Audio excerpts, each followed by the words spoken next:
So you said that it was just sounding muffled and nothing was coming out? Did it sound like it had a filter on it? Or like what could that... Hmm.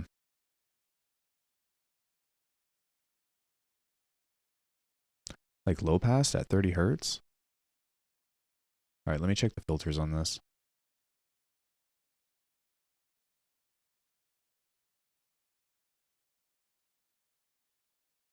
Huh.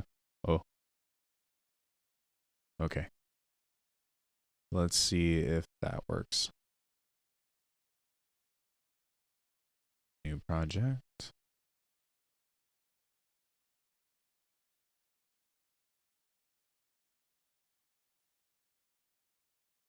All right, I think this is going to work.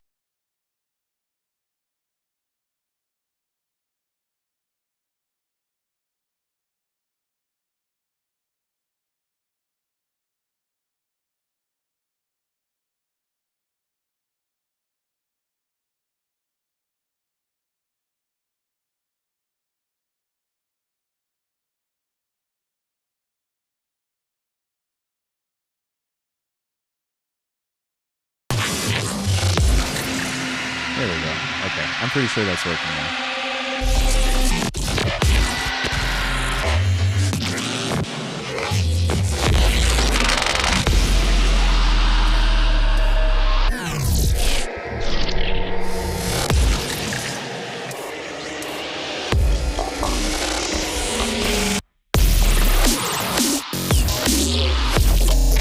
Okay, cool. I think we're ready. Yeah, good way to start the day. Some heavy tunes. So this is going to be much louder than what I'm going to be doing today because this is a mastered track. So I think that the volumes should be okay. Yeah, are we ready? Wait. Make sure I don't die. Go, go, go. Are we on YouTube? Would you mind sending me a link to that? And we'll go ahead and fire off what's going on. Hello everybody. My name is Alchemy. Welcome back to the third video with Bass Gorilla. Thank you all so much for being here. I really appreciate you guys kind of tuning in and kind of checking in with the stuff that I do. Today we are going to be learning about granular synthesis. I'm going to kind of tackle this in a different means than what you might be used to.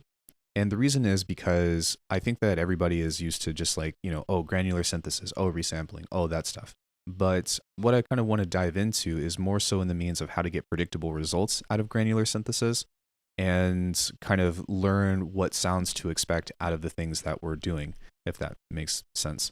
So give me just 1 second. I'm going to pull this up.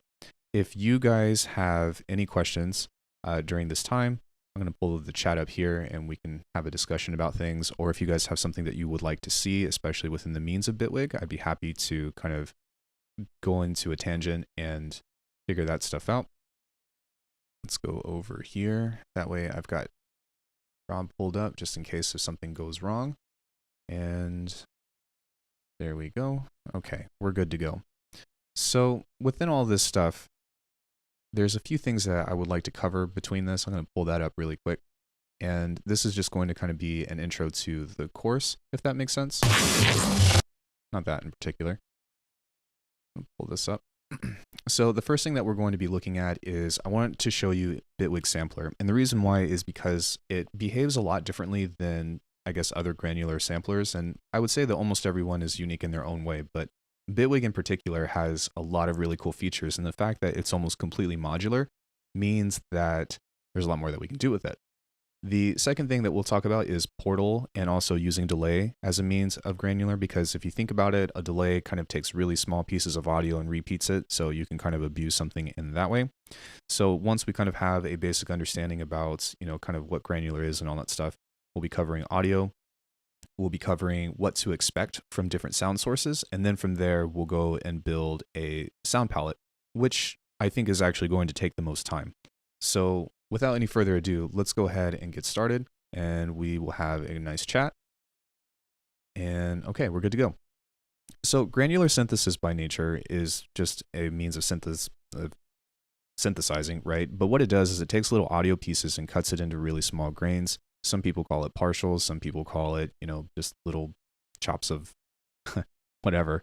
But in this particular case, the Bitwig Sampler is actually really unique because it has these different warp modes that you can kind of go and kind of cycle through. So today we're going to be focusing on the texture aspect, and what you can do, or one thing that you can do, is kind of just take a little piece of this. Let's go ahead and find the main section like that. We're going to Control X, undo, Control E rather, and then go into Sampler, and then we'll drag this in here.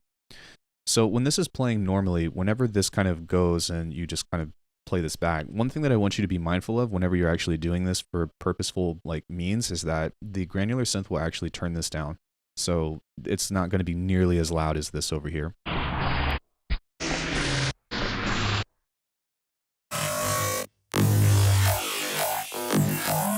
All right, we're already getting into some cool stuff. So by nature, this has this key tracking mode over here. I usually turn that off just so that way I can kind of just keep everything in the normal pitch that is intended. And then down here, we've got the speed control. So this is how fast this plays back. So we also have our grain size.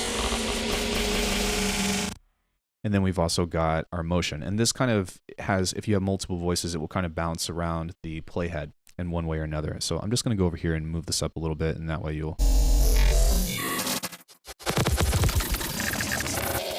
And I wish that this would show me, or show you guys rather, what's happening, but right now it's playing from this spot over here. And whenever this is going, it's playing back normally, but it's borrowing different things from the rest of the waveform and to kind of play at the same time. So between all of these, you can already imagine that you can get some really interesting things, right? So even if I just play from this point here and mess around with the speed and the grain size.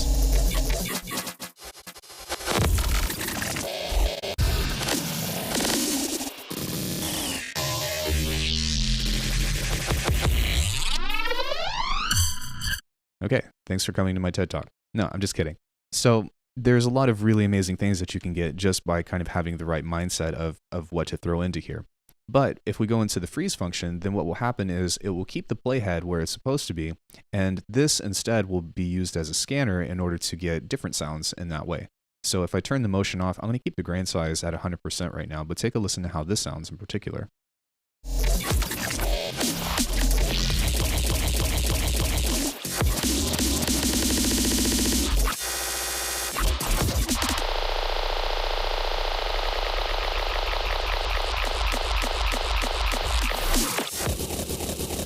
So as you can see, it has a little bit of a different behavior. And so what we want to kind of focus on between all this stuff is kind of like knowing what to go for whenever you're trying to pull specific sounds. And this is a great segue into the first thing that I want to talk about, which is being mindful about what you throw in here. For example, if I were to take a sine wave,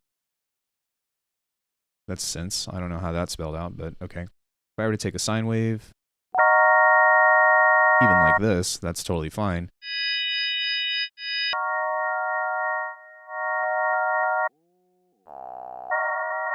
You can kind of tell that I'm not going to get nearly as many different results out of that because the waveform doesn't change.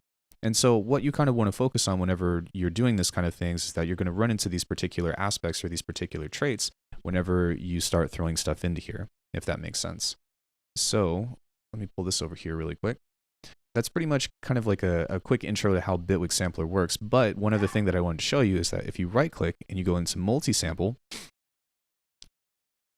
here, convert to multi-sample, and you double click, one of the coolest features about this that you can do is that you can actually do multiple samples at once with your granular synth. And that's one of the coolest things that I haven't really seen a whole lot of other things do. Now, you might be saying, well, you know, something like something from glitch machines or whatever can support up to 4 engines at the same time, but this in theory can support up to 128. So yeah, not only that, but if you were to grab something, say, all of these things, and you go here, I don't know what any of this stuff is, I'm just loading it up, and then you go into distribute equally. So we right click, we go here, oh, I think it was right there that I wanted to do, We right click and then we go to distribute select equally. Well, what we've done is we've essentially created a 128 rack that is a granular sampler. So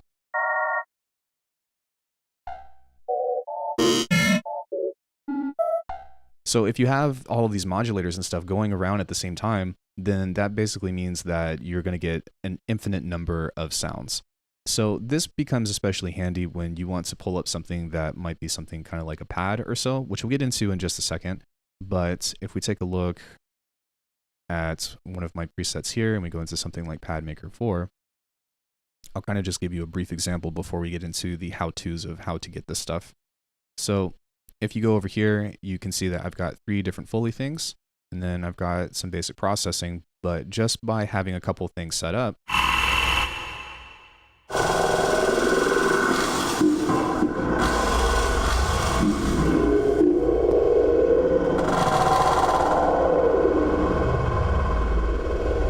we've already gone ahead and created ourselves a pretty nice and kind of spooky soundscape, if that makes sense. Yeah. So let's go ahead and move on into something like Portal. And I'm actually going to keep this over here and we can kind of focus on what's happening between this. I'm going to go ahead and pick just a simple section right here. And we'll just loop that from here. There we go. All right, so if you don't know what Portal is, it is a granular effect. And the reason why that's different is because typically within a granular synth, you import audio into it and then it sends out an output. But with this, in order to get this to work, you actually place it on your effects chain and you have to push play in order for this to kind of get it to work. And so it's really neat because it gives you a lot more versatility in what you can change in the source. And if you have something that goes into it that's evolving over time, then you're going to get something that evolves out of it over time, if that makes sense. So over here, it's kind of the same stuff. We've got stretching, we've got grain controls. The density knob is kind of at what rate. And one big thing, aside from this being a granular effect engine that makes this really amazing, is the fact that this is a rhythmic engine. So you can see here that you can play back at specific beat divisions. But what that means is that whatever you get that comes out of this is going to play in time or rhythmically. So essentially, if you find yourself getting some really cool cuts that might be some abstract glitch or something, but you find that it's not usable, like you don't have to go and cut this up yourself. You can just go into the density knob and change it in that way.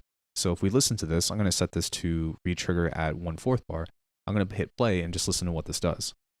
Let's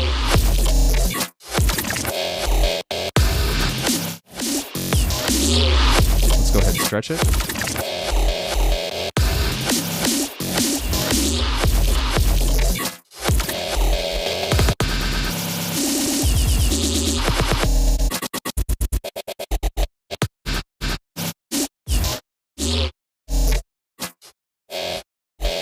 And as you can tell, it will start to give ourselves some really cool glitch things.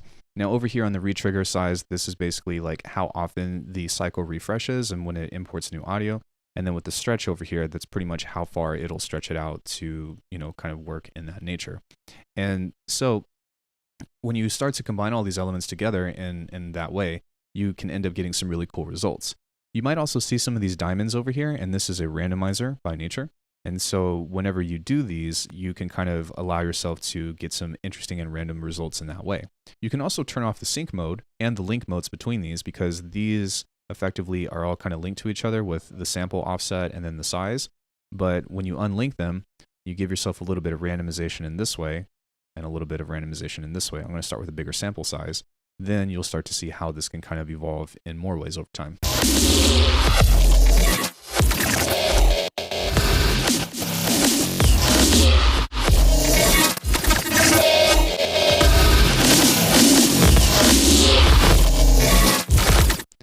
Yeah, so there's a lot of really cool things that you can get into from this way. But that's not all. You can also abuse this in a particular way to end up using to get yourself some melodies and stuff.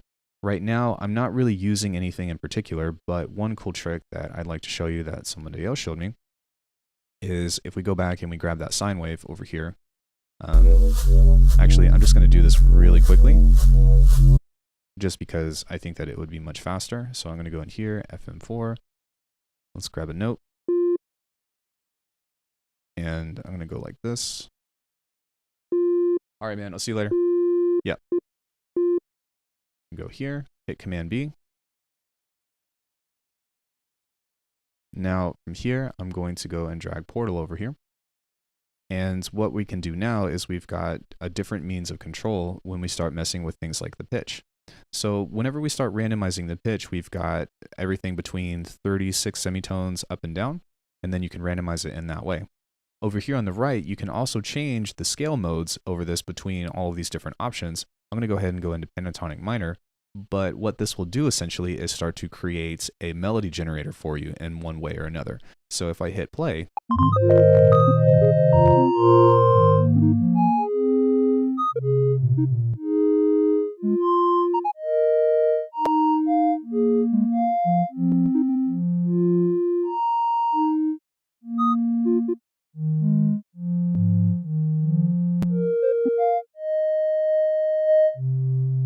you essentially are starting to give yourself something that allows you to have a little bit of inspiration from.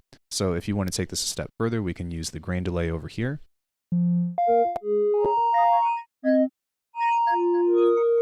We can use another delay over here.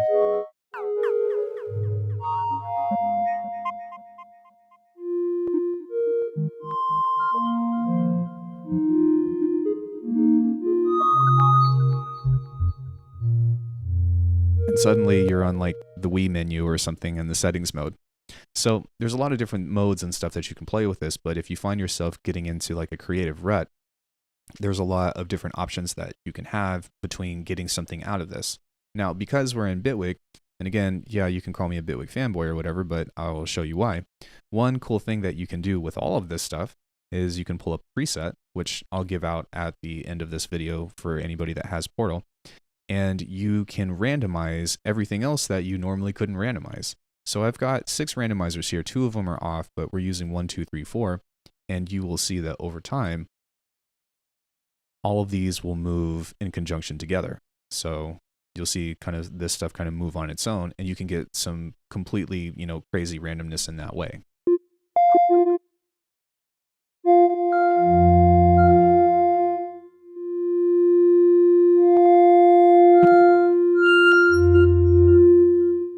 Turn that down just a little bit. It's a little shrill.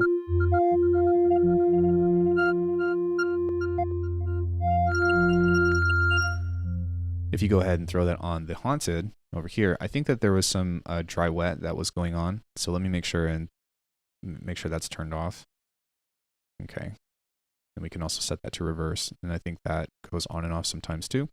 Then the stuff that we're going to get from this is going to be pretty nuts. So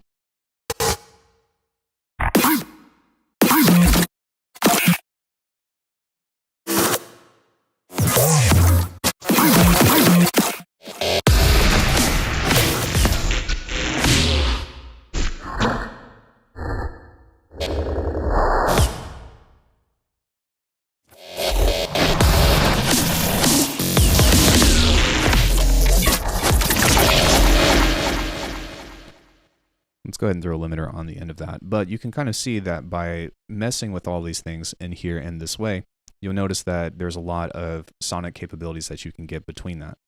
So the last thing that I'm going to get into with this, just as a means of showing you kind of like the overall, I guess, tools that I use, is just going into audio. And this one is probably the deepest, I would say, just because of how much stuff you can do.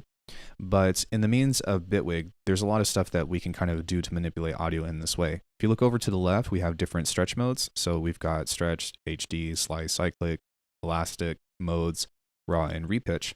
But we can also go over here and hit option, just like Ableton, and kind of do stretching in this way, kind of like that. I'm going to go ahead and turn off the loop mode for a second and not really worry about that. But the cool thing about that is that there's so much more that we can do within that.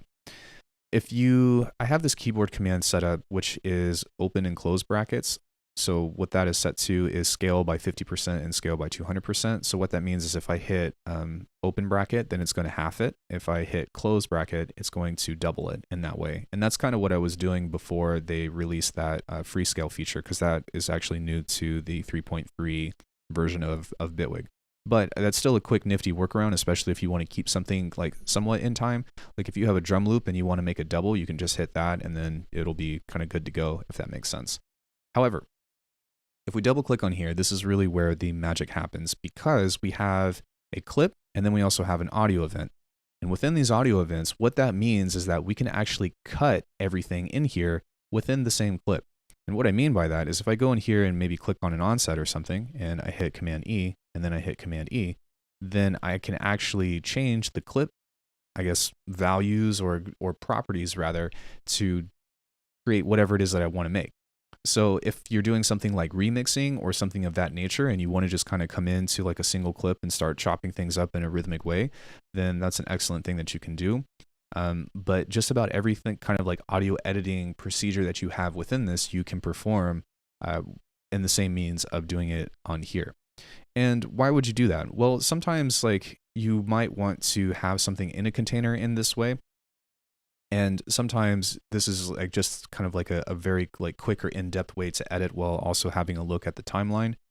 But it's kind of like adopting a workflow in this way can be very advantageous, especially if you're wanting to do something like, you know, stutters along that nature. I think I'm going to move this over here instead.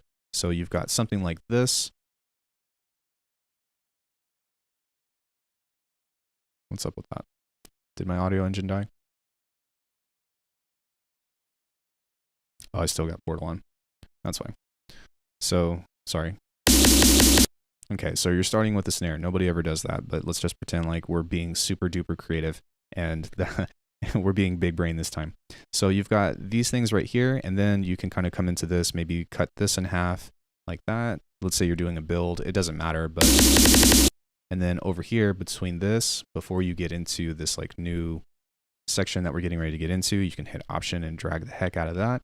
Then you can come over here, kind of, oh, that's not what I meant to do. You can come over here, hit Option, and kind of continue the song from there normally. So you have this little cool little fill thing.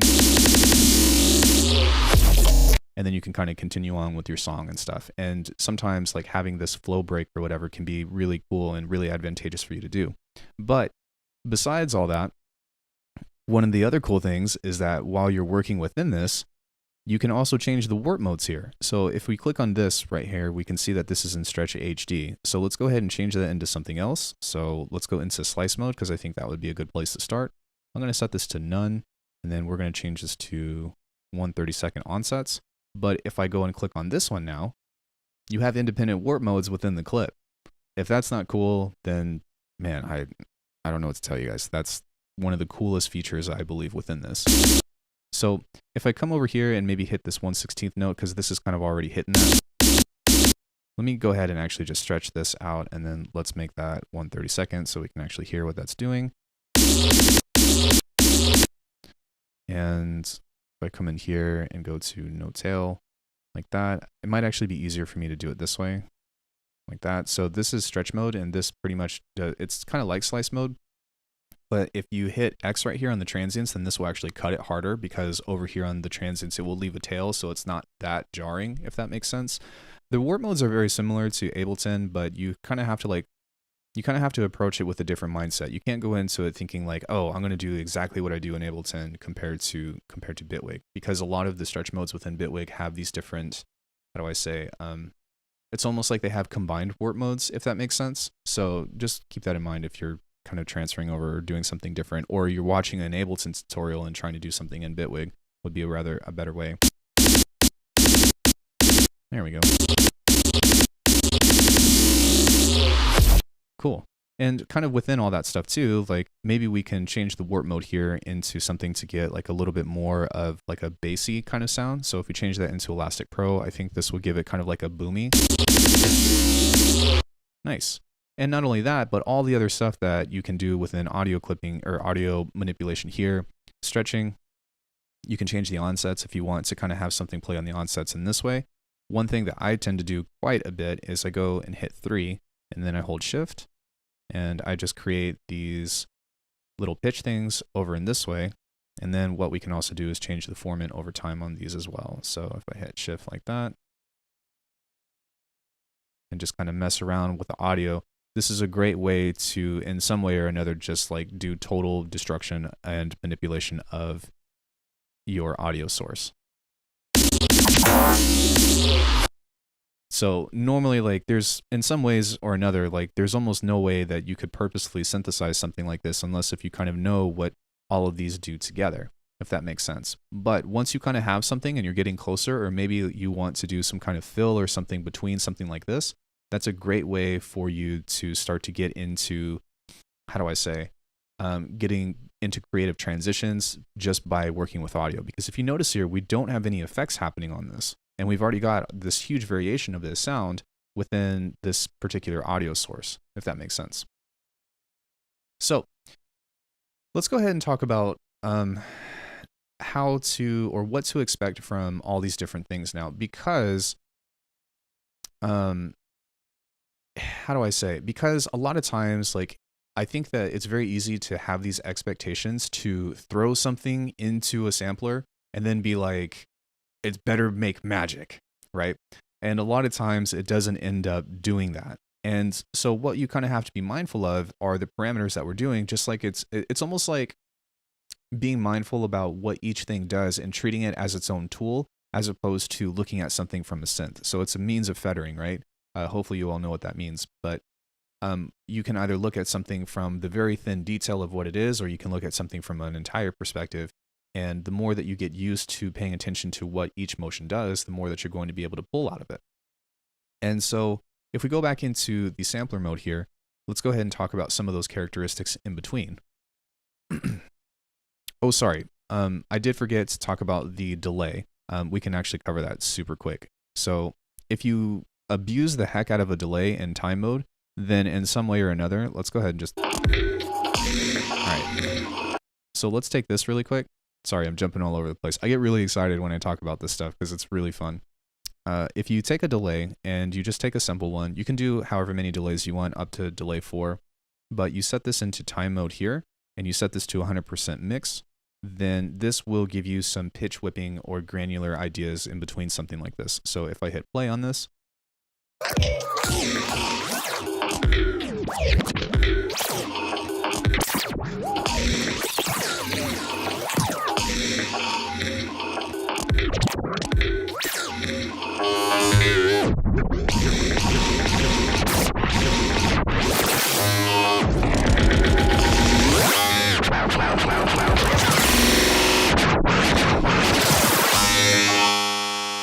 then you can kind of tell that by doing something like that, you can still kind of like pseudo granularize things. And then when you combine that with something like maybe a pitch shifter or so, actually, let's go ahead and do that just for the sake of having fun, because I think all this stuff is good info.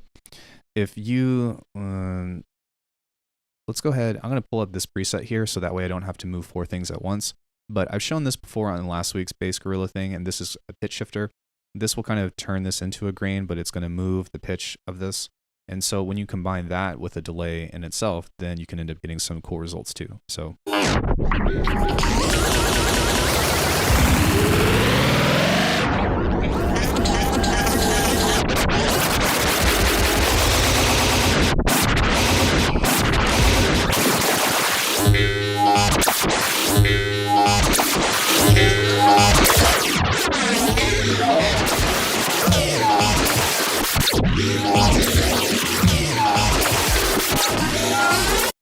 As you can see, there's a lot of stuff that you can kind of cover just in between, like using some simple effects together.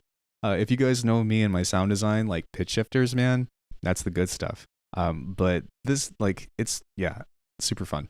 So anyways, aside from like geeking out over these things, some people might be like, well, that sounds like crap. But when you kind of take that into account and then you see like how far you have to go to get some interesting or different results or means of like experimental sounds, you don't have to look very far. It's just a matter of being creative with, you know, a couple of different devices to create something new. And then as we're getting into now, it also depends on the sources that you throw into it. So some of the characteristics that I was talking about, since I got a little bit off tangent, are, for one, understanding what your warp modes do. For example, if you have a breakbeat, this will be a great example, right? And you have this in repitch mode, then what that's going to do is it's going to play back slower or faster. So if I go here, That's in solo, sorry. I'm playing a higher note. That's normal at C. That's lower. So in the repitch mode, what that's going to do is as the pitch is lower, it's going to play slower, and as the pitch is higher, it's going to play faster. That's pretty much like the characteristics of a typical sampler, I would say. The other thing within this is that even though you're in pitch mode, you can also change the speed regardless of what that is, but I would essentially like treat this as, it's almost kind of like the same thing, to be honest, because the pitch is going to change as you adjust the speed. So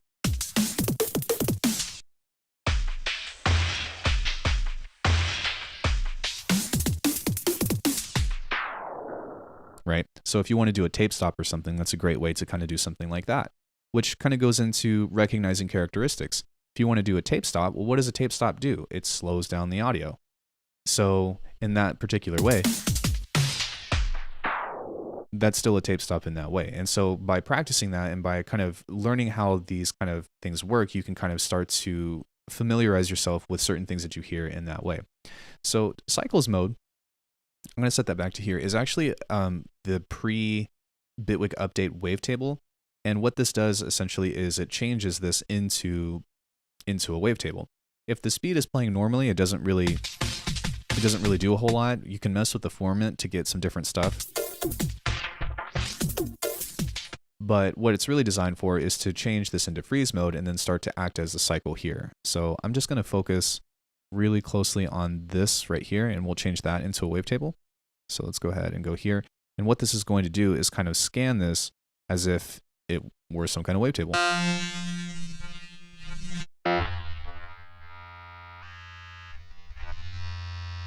Let's go here a little bit closer. You really want to take a short chunk of audio when you do something like this, because if it's too long and it has a lot of quiet parts of the sound, then it's going to become a lot more unpredictable. I'll show you that here in a second, but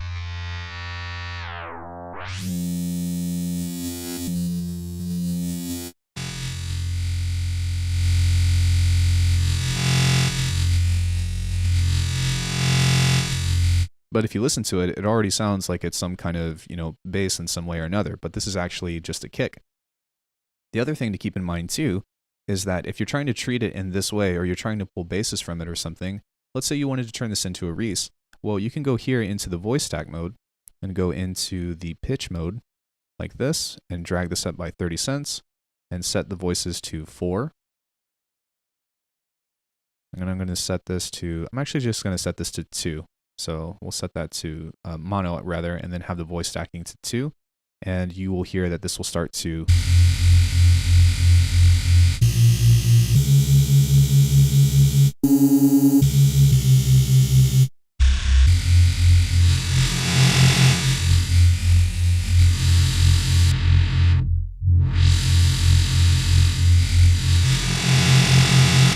So in that nature,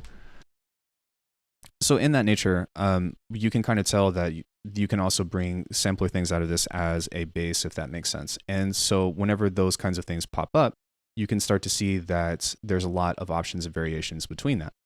And the final thing that we've kind of already covered is the texture aspect of this. And that will just kind of create this whole different thing that has like a lot of different characteristics and then like a lot of variation in that second. Sorry guys, my work just texted me.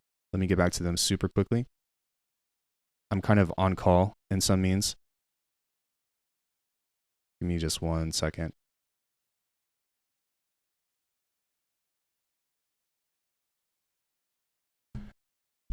So between all that stuff here, now we can kind of get into some things to expect. So I've kind of talked about this from before, but one thing that's really important between all this is, perhaps most importantly, is what you throw in is kind of what you're going to get, if that makes sense. And the reason why that's important is because kind of like when I threw a sine wave in here, which do I still have? If you were to throw, something that's just a simple waveform in this, then you're not really going to get really that much variation out of it. So you kind of have to like start to develop an awareness about what goes into this. Because yeah, all right. So like I said, if I throw a sine wave or something, even with a chord, no matter what you do, because the waveform is the same, the amount of stuff that you're going to get from this is just pretty much that. Which arguably that can be pretty cool, but you're going to need a little bit more from this in order to get the most out of it. One thing that I would recommend if you're trying to get like a bunch of variation is to do something like I did right when I pulled this in and throw an entire song into here. And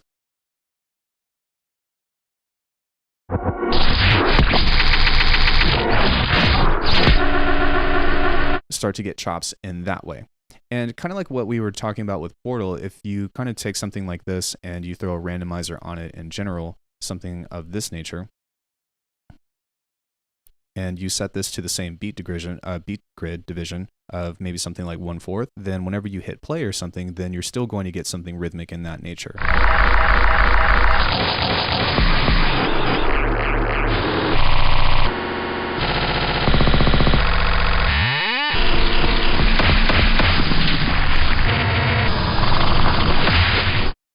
The same can be said for something that might just be a drum kick, a drum loop. I think that's also a really excellent way to start building some excellent kind of sounds that are really heavy in that nature. Let me see. This is a good one. So I'm going to turn this off just for a second. But because the characteristics of this have both a lot of low and high frequencies and a lot of variation, we're going to find that we're going to get a lot of variation in between that. Let me turn this up to the actual...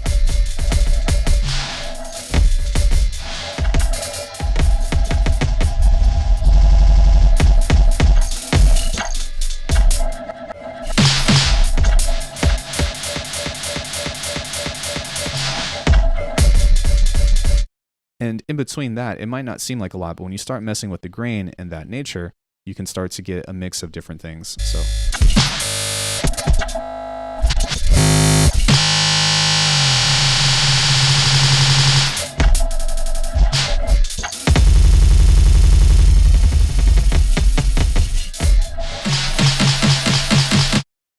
The other thing to keep in mind too is that if you want to get some kind of like, if you want to make an actual drum kit out of this, then what I would recommend doing is actually throwing this into the timeline here. And by nature, Bitwig will automatically re-slice this for you or like re-warp this for you to kind of play in time. This is at 140, and right now this is going to play at 85 because it did the automatic warp. I didn't do anything, I just dragged it into the timeline.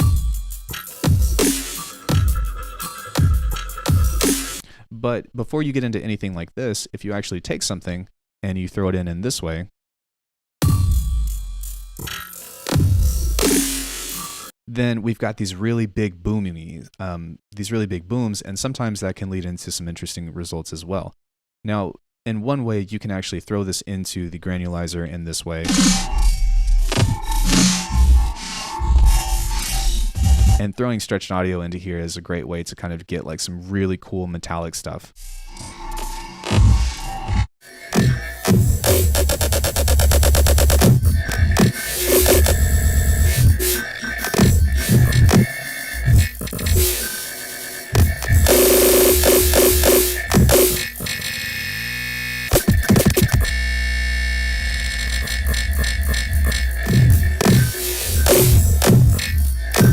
And if you kind of process that with a little bit of distortion and stuff, like you can get some really mechanical sounds out of it. But, you know, again, these are just kind of options that I've learned over time to kind of help you figure out how to get, you know, the most out of what it is that you're doing and have a little bit of sense of like, okay, I'm supposed to do like granular synthesis, but do I just like twist things? And like, yeah, you can get far with that. But I kind of just want to show you some of these things that will help you lead you to some of the results that you're wanting to get in that nature. The more that you stretch something out, of course, the more that it's going to kind of sound metallic in that way.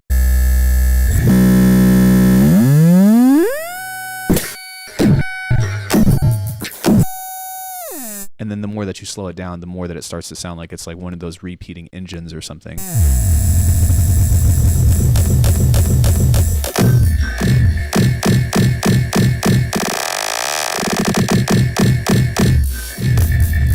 So what about if you were to throw some kind of like bass or something in here? What would that sound like? Not like that. I mean like one of my basses. Let me go into Aberrance and see if I can pull up something cool. Okay, that might be interesting. So this might be something that you might want to throw into here and be like, oh, well, I can get some cool stuff out of it. But again, we kind of have to keep in mind that while the single sample has some movement in it in general, it might not always lead to that much variation if you're trying to pull something else from it. The other thing that you have to keep in mind is that when you throw a sample into this, a lot of times it can ruin your low end, especially if you throw a bass into here, because it's pulling the consistency of those frequencies out really far. So a lot of times you might want to kind of, the way that I do it is I actually have a sub that's dedicated in my music most of the time, and then I play something different. But you might want to layer with a sub. You might want to, like, there's a lot of different ways to approach it. You might just want to use this as an effect, which is totally fine as well. But take a listen to this.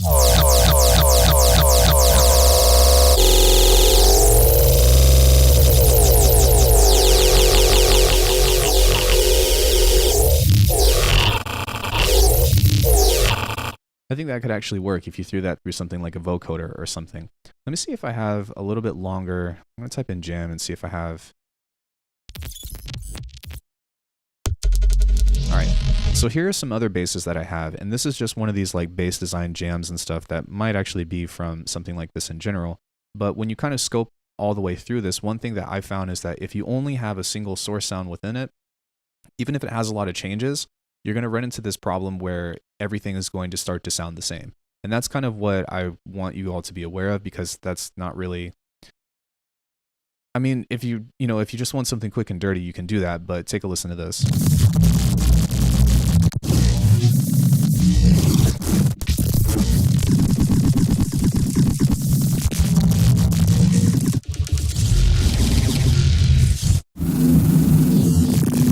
And as you can see, like I'm scrolling through this entire thing, which I think is like 5 minutes long, but you might notice that like we're not really getting a whole lot of stuff that's different. And so sometimes what you might have to do is you might have to come down here and you might have to get like really finite with this stuff to try to get the most out of it. Because if I'm over here, let me see, let me try to, there it was. I'm talking like this close, because you have so much sound within like the full bar. What it does is like you only have a value from 0 to 100, and so it makes it kind of difficult for you to kind of scroll in between that entire texture size. And you can definitely kind of set this to loop mode in one way or another, but I think when you're working in texture mode, like it doesn't really have that whole thing. Actually, let me see if this will kind of reorient that into the entire thing. Oh, well, okay. So you can kind of pull in or marginalize in, like stretching this particular thing out if you want it to kind of do this, if that makes sense. So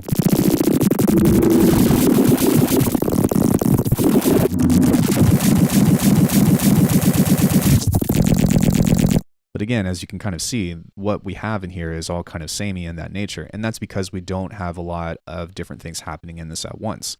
And so this will kind of get into contextualizing sounds, and I guess like that would be a great way to kind of talk about what it is that you want to pull out of these things.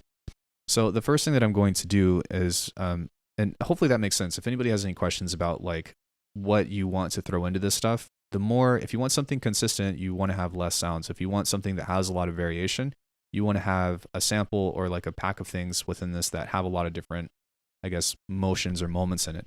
And keep in mind too, as I said before, you can always convert this into a multi-sample. Hey, Greedo. You can always convert this into a multi-sample and add more layers on top of it in order to get other things too. So let's say I wanted to add like all of these jams. I don't, whatever, doesn't matter. Big up. Lol. Then you can kind of see that you'll get some like crazy.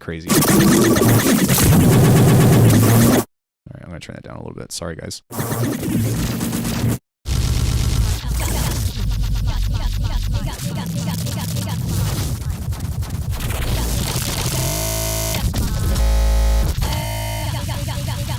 You can see that there's a lot more within that. So yeah, let's go ahead and talk about like glitch stuff. Or actually, let's talk more so about like what it is that you would try to pull out of something from a sampler. So the first thing that I'm going to do is I'm going to build a really quick pad. I've showed you that before at the beginning of the video or the beginning of the stream, but let's go ahead and build one quickly from scratch. So we're going to start off with a multi-sample mode in this way. Drums. And I'm just going to find some kind of drum loop here. I think that was the same one. It doesn't matter. So here's one. I'm going to turn this down a little bit, and I'm also going to take the root note of this and pull this down really far. Even further. And right now, this might not sound so great because by itself, you know what I mean? It's just kind of like really low pitched drums or whatever. But when you start to stack something like that, maybe with Foley, like that, the sort, we're going to take the loop there. And then let's find some other kind of Foley loop or something. Okay, that was a little too tonal for me. All right, that'll work. And you can pretty much just take a bunch of loops in one way or another and pitch them down like really far. But then what I'm going to do is over on that FM4, I guess I don't have it anymore. But on FM4, we're going to grab this. And we're just going to grab a nice simple tone like this.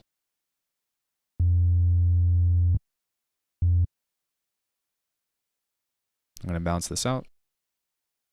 Then I have to go over here to find that in the library. So I'm going to go to Files, and then let me see where that is. There it is. Let's go here and drag that in.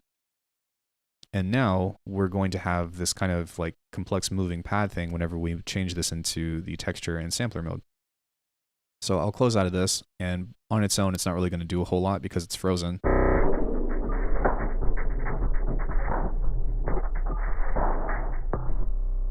But you can kind of hear that as you move this over time super slow, it's going to kind of evolve and kind of make these kind of cool textural things. And so what we can do with that is add a couple of randomizers here.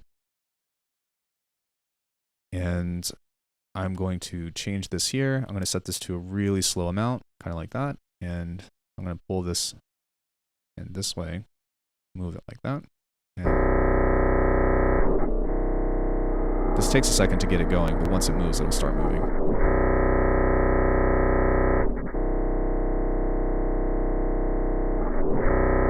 All right, let's try it up here, and then let's try bipolar. And then I'm actually going to set this to 2 bars. There we go. Let's duplicate this. And then I'm going to pull this all the way up, pull this down a little bit, and go in there. And then let's play a higher octave.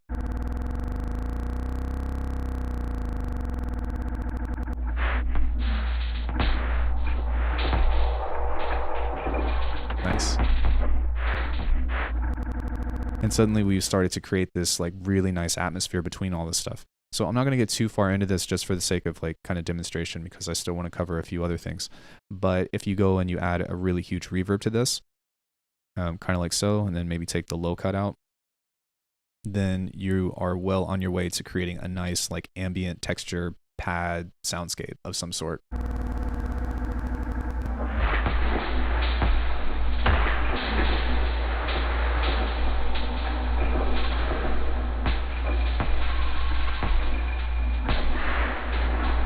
That sounds really nice. I could listen to that for quite some time. Okay, so that's how you make some kind of pad. If you want to create some kind of glitch textural thing, then what I would do is we'll go back into the sampler mode. And I've already kind of shown you guys how to do a lot of this stuff in audio. So that would take me a really long time to do that by hand. And sometimes that there definitely is a time for it, especially when you get into like, you've already got a main section, but you need something different. But when you're just getting started, I find that if you work quicker, then you're going to get a lot more out of it. So from this point, because we have so many different sound sources within the original song that I used, which is Haunted, that's a song that I released earlier this year, playing between all this stuff will give us the most variation. So that's in repitch mode. We need to be in texture. So kind of by cycling through all that stuff, what we can do is just go ahead and record this in such a way. And all I'm going to do is go here. I'm going to F because I do everything in F. I don't know, it's very habitual. And I'm going to set that to loop. I'm going to hit Control T or Command T and go to resampling in this way. And when we record this, I'm just going to kind of turn knobs and stuff and not really worry about it so much. So let's go ahead and record.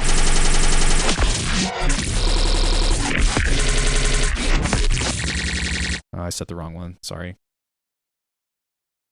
I lost all the cool things.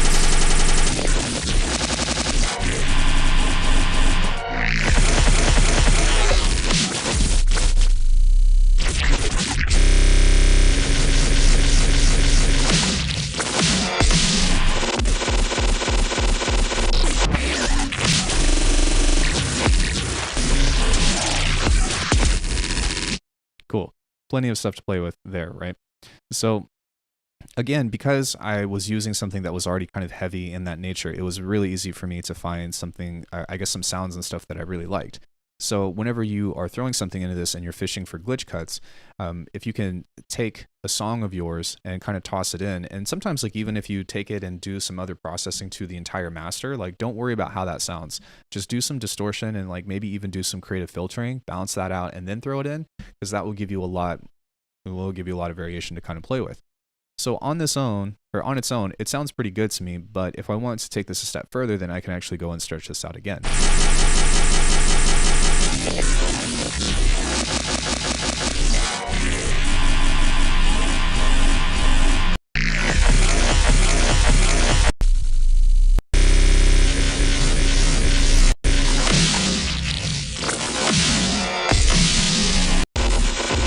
Lots of cool stuff in there. So what we would do is we'd hit right click, slice to multi-sample, and I will do this by like maybe 1/4 notes of some nature. And now I've got myself a bunch of different slices that I can kind of fish around and play around with in order to kind of do my glitch cuts, which I think that you guys have seen if you've watched the previous weeks of the time that I've had here on Bass Gorilla.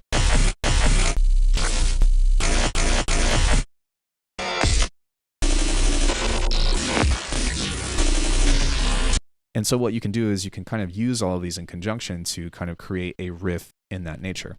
So within all that stuff, and let's go ahead and kind of organize this a little bit in that way. And we've got that. We can kind of turn that off. Now that we have that, we can go ahead and create some drums. And the easiest way to do like granular drums, in my opinion, is to actually just take a drum loop, which we'll kind of use that same one. And kind of do what I was talking about from before. Let's go ahead and drag that to a new track this way. So you go here, stretch this out maybe once. Now the reason why I'm only stretching this out once is because we're already slowing it down. So it was originally at 140 BPM and we bogged it down to 85. So when we stretch it out again, it's almost like, it's not of course like twice, but there's a lot of, it's doing a lot. So if we kind of want to create a sound palette within the kind of same world of being in the glitch realm or whatever, then all we have to do is slice this to a multi-sample as well, or a drum machine, whatever you prefer to do. And I'm just going to pick onsets. So there we go. Or sorry, beat marker. Now, once we have that, this will kind of bounce out some drums for us. And again, if you wanted to do this in, oh, that only clicked. That only did one thing for us. That stinks. Let's try that again. Maybe onsets. Okay, there we go. Now we can kind of, we don't need all of these because they kind of repeat. So we can just take a few of these, but now we've got some really glitchy drums. Is this on solo? What's going on here? Hello? I don't know why that's not playing, but interesting. Okay. Is it because I turned it off? Yes, it's because I turned it off. Okay. That's why.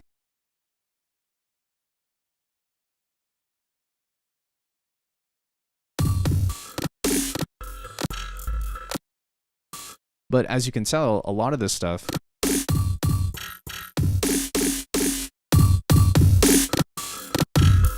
still kind of has this like kind of broken down aspect to it that would kind of complement some of this stuff really well. And so what you would do is kind of start with this, make yourself a drum loop, and then start to try to make these come together with these glitch cuts. So we've made a pad. We've made some drums that are kind of like granular drums in that nature. And like you can take anything that kind of has a means of transient or whatever, and you can always force a transient into something to make it a drum. But I think that's like a whole nother hour to talk about. But once you kind of have, you know, these two main elements, then you can start to build off of that. And since we already went through the trouble to make our pad, which I don't remember where we put it, but it was somewhere over here, we can use that as an intro. And when you kind of combine all those elements together, the only thing that you need really is a bass or maybe some kind of like textural elements of that nature. And so from there, usually what I tend to do is that's when I would go and bounce out a generator or something. But as far as like having a sub, all you really need, which I've shown before, is just going into here and maybe adding a saturator. You can do some EQ and you can do some other things to make this like thicker. And of course, like mixing is another deal. But if I just go into here, then I've already got myself a nice thick sub that doesn't have like too many harmonics that's going to get in the way of all this stuff. Because most of the time, whenever you have a lot of different like granular cuts of this nature, it's going to be very heavy in the low mid region, and your sub is going to be kind of dodgy. So it might be a good approach to kind of grab a Pro Q or an EQ rather, and kind of low cut the sub frequencies from this. Sometimes you want this to be really in front of your face, and so what you would do is actually add saturation to it and just kind of let the texture aspects of these glitch things kind of play to create the sub within that. But kind of like how I talked before, if you want to create some kind of, I guess bass or something out of it, there's a million different ways to do it. It just depends on what you're looking for. If you want to create something that is kind of like a consistent sub, then I would find a sample of some sort. I'm just going to do a kick because that's really easy to do. Kick. Nice. That one's got nice frequencies in it. And you would set kind of the same thing to your cycles mode over here in this way and set this to repeat.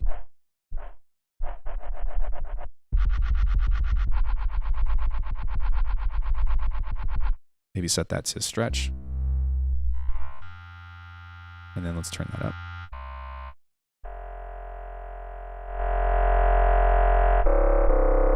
If you want it to be a sub, then you can just... Again, this isn't nearly as strong as an actual sub with a saturator on it, but sometimes when you move between the waveform in that way, you can actually land, at a really strong point of the waveform. So if you're mindful of that, then you might be able to, find something that is a lot more usable in that nature. And suddenly this is really loud.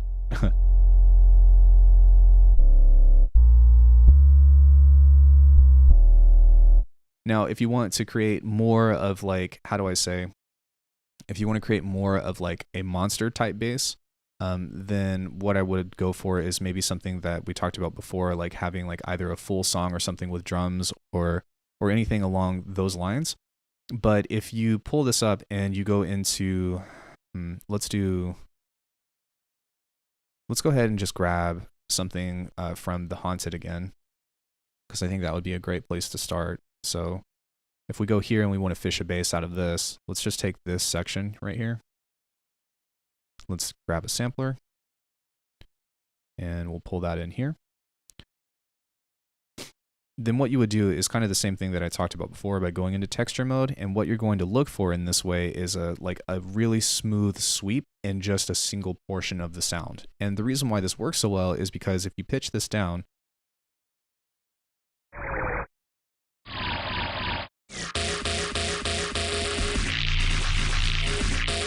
okay, let me pitch that down. Let me actually pull this off too. Being mindful of the original key is something that will help a lot. You can go right click and then go to detect root key, but it's pretty shoddy, so I wouldn't recommend it. But so what I would do is I would go into something like this and then set that here and then see if I can cycle through this a little bit more.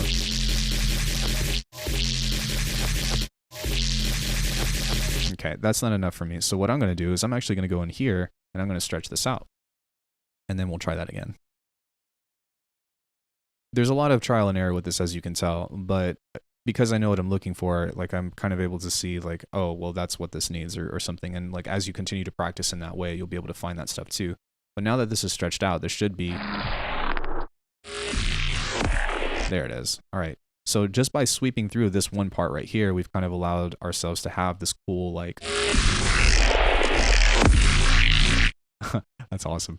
And so like what you would do from there is just process it like a normal neurobass, right? So you would do, you could do something like saturation. I'm going to make this like just really quick for the sake of doing that, but we can grab that FX3 that I had talked about in the last video. And this is just a few filters on the low band. Oh, come on, pull out. Low band. band pass on the mid, low pass on the high band, like that. And then these are all just kind of moving at random, so that way I don't really have to mess with it. And then we'd go into something like some OTT and pull this down by 50%. I'm expecting this to work. I don't know how it's going to sound yet, but I am expecting it to work. So bear with me. And then we would go into something like glue compression. So you just turn the threshold down like this, turn the makeup. There we go, that's fine. And then you just kind of cycle through in this way of creating a cool like movement piece, I guess would be the best way to describe it. So if we go here, and then you just record that out and you toss that in as your, I guess like bass fill or something, right? And then however you want to like highlight this or EQ it or mix it into your tune is completely up to you. But you can kind of see that from doing all these things in the same way, we've kind of created a sound palette of drums, sub, some pads, or a pad rather, in that way, just by kind of approaching synthesis in this nature. And so the big thing that I want you all to take away with this whole thing is just being mindful about what you throw into it to get more predictable results. Because like I said, if you just like throw in anything and then you expect yourselves to get like really cool like morphing bass sounds or whatever, like it's not going to work. You kind of have to have like certain frequency aspects and certain variations of sound in order to kind of pull that stuff. And also stretching things out is a lot different than if you were to throw the whole thing in at one time, as we saw whenever I was making that kind of like cool little like neuro bass cut, right? But with all those tools in mind, I think that this would be a great place to start or reference back to whenever you guys are trying to explore Granular, because hopefully this will kind of give you an in-depth idea about how to kind of pull more from what it is that you're looking for exactly, even though granular synthesis is like the whole like, oh, there's so much to it. There is, but there isn't. It all kind of circumvents in that way. So yeah, thank you guys so much for watching. Does anybody have any questions on anything? I've got a couple minutes and then I actually have to head to work. And again, I apologize about that quick text. I don't think that my boss knew that I was I don't think that my boss knew that I was supposed to be doing something today.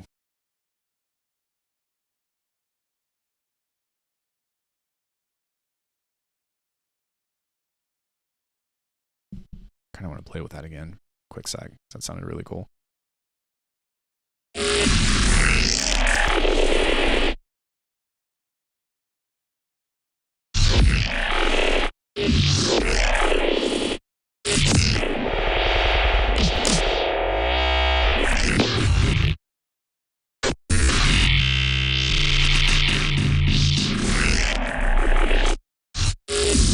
Yeah, this is my jam. Like I could just get super lost into this stuff just because I don't know about you guys, but I love to like fish for that specific cut, and kind of by messing around with this and giving myself a few parameters to play with and letting everything else do the work for me, I think that it's a lot of fun to kind of do in that nature.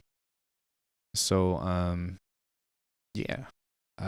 Any last chance for questions? Rob, you got anything for me? Any final thoughts? If you guys want more information on this stuff, you can watch the previous videos that we've done where I've kind of talked about how to do generators, and then I've talked about like the second video I just did like IDM production, where I use a lot of this stuff to kind of just make in general. And then this is kind of a little bit more in depth into like how to manipulate a granular synth into predictable results. But yeah, if you guys need more information or something, then there's a ton of stuff on Granular on the Bass Gorilla website, and then you can also check out my own tutorials on my YouTube channel, because that's pretty much what I spend most of my time doing anyways. So yeah, I guess if there are no questions, thank you guys so much for coming in. I hope that you had a good time. I had a great time, and I hope that you guys learned something from this. You guys can always ask me questions on the Discord later.